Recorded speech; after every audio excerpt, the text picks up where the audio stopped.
Assalamu alaikum to our viewers. Today we will talk about a specific type of sequence, monotonic sequence.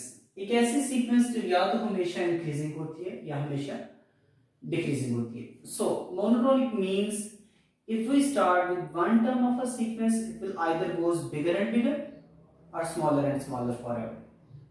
Declines forever, grows forever. So let's start. A sequence is a one which is always increasing or decreasing. Increasing किस sense में होगी? अगर उसकी हर next term previous term से बड़ी है तो increasing है, अगर हर नेक्स्ट टर्म प्रीवियस टर्म से छोटी है तो डिक्रीजिंग है. So a sequence in which term grows or declines is called a monotonic sequence.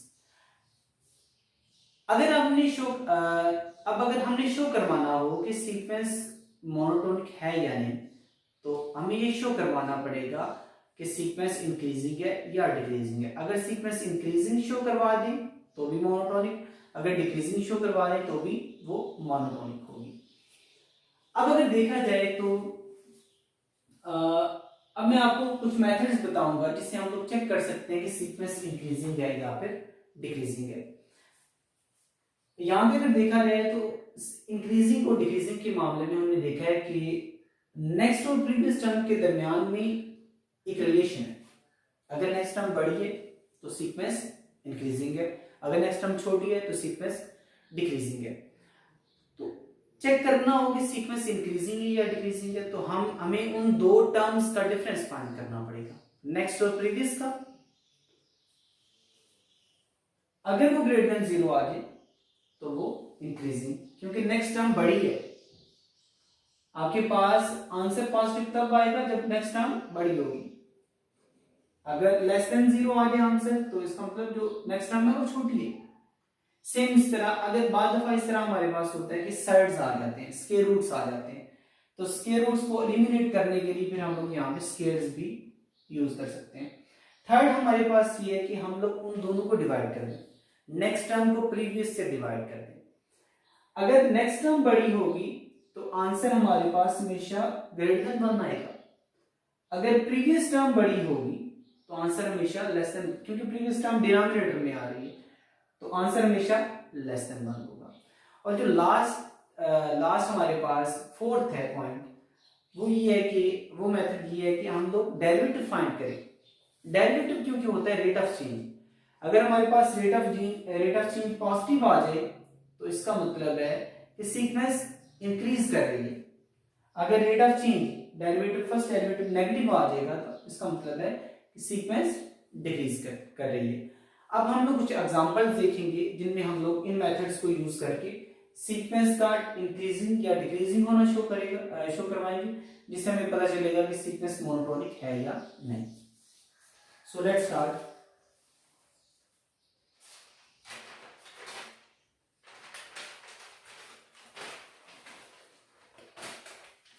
Question number 1.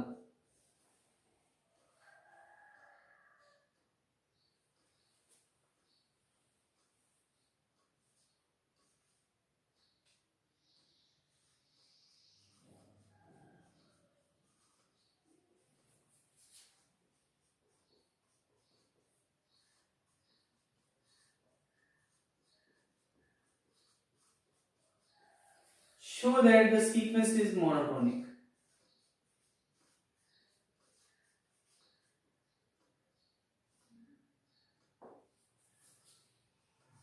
और सीक्वेंस क्या है हमारे पास, n over 4n minus 1.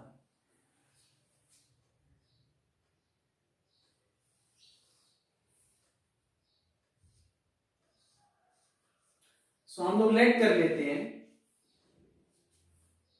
an is equal to n over 4n minus 1, और यहां से n plus 1 फाइंड किया जा सकता है. अब हमने इन दोनों का डिफरेंस फाइंड करना है, और वो क्या है, an plus 1 minus an.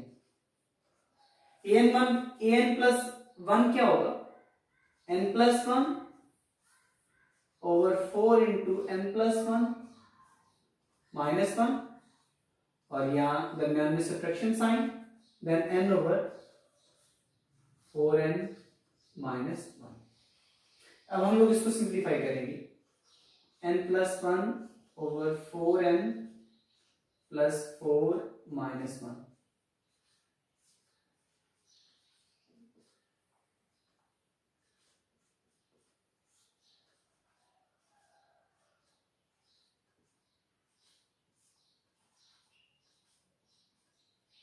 अब इन दोनों का एलसीएम फाइंड कर लेते हैं।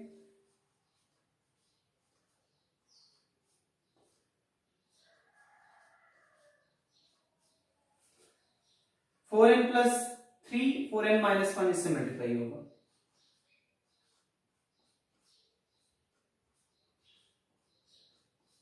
Minus n into 4n plus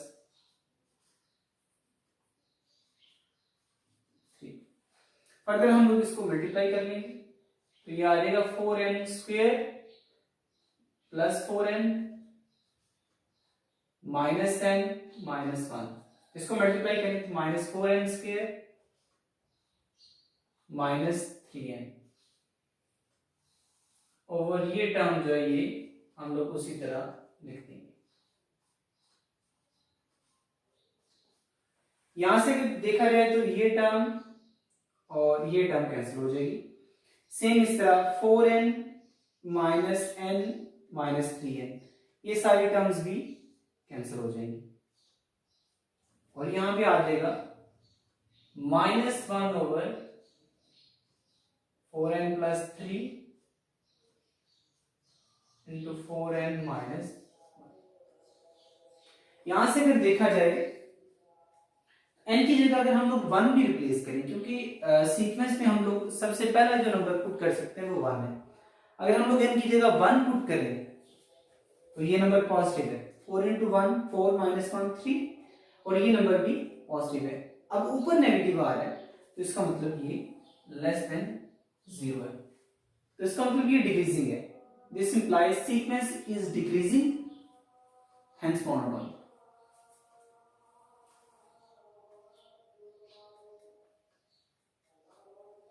हम लोग इसको यहां पे लिख लेते हैं, this implies sequence is decreasing,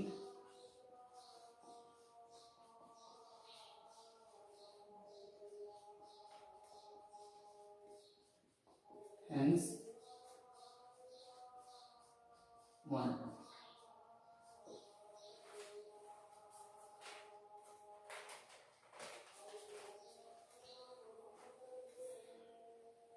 अब नेक्स्ट हम लोग इसको किसी डिफरेंट मेथड से करते हैं।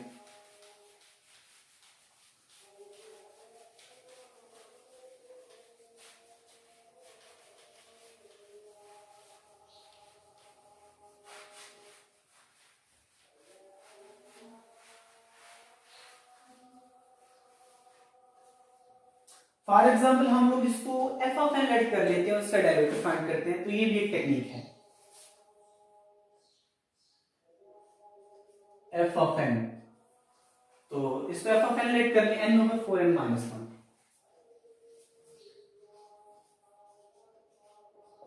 Taking derivative, denominator square, denominator as it is, numerator का डेरिवेटिव 1 आ जाएगा, माइनस न्यूमरेटर और derivative of denominator 4n minus 1 minus 4n, 4n cancel हो जाएगा, स्क्वायर ऑलवेज पॉजिटिव, ऊपर नेगेटिव टर्म है, this implies less than 0, decreasing monotonic.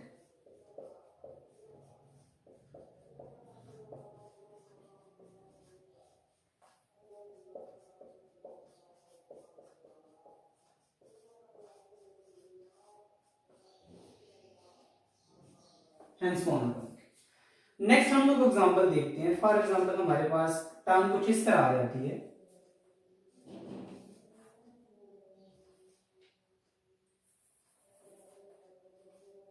n over e raised to power n,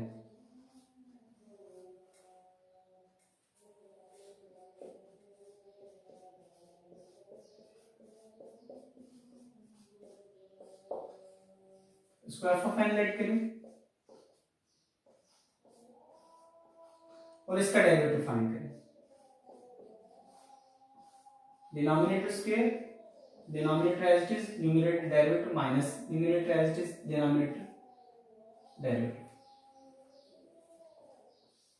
e raise to power n हम लोग common लेंगे तो आ जाएगा 1 minus n over e raise to power n whole square. यहां से ये स्क्वायर इससे कैंसिल हो जाएगा और ये आ जाएगा 1 minus n over e raise to power n square. अब यहां पे अगर हम लोग 1 रखें तो इसका आंसर 0 आएगा। n की जगह 1 रिप्लेस करें तो आंसर 0 आएगा।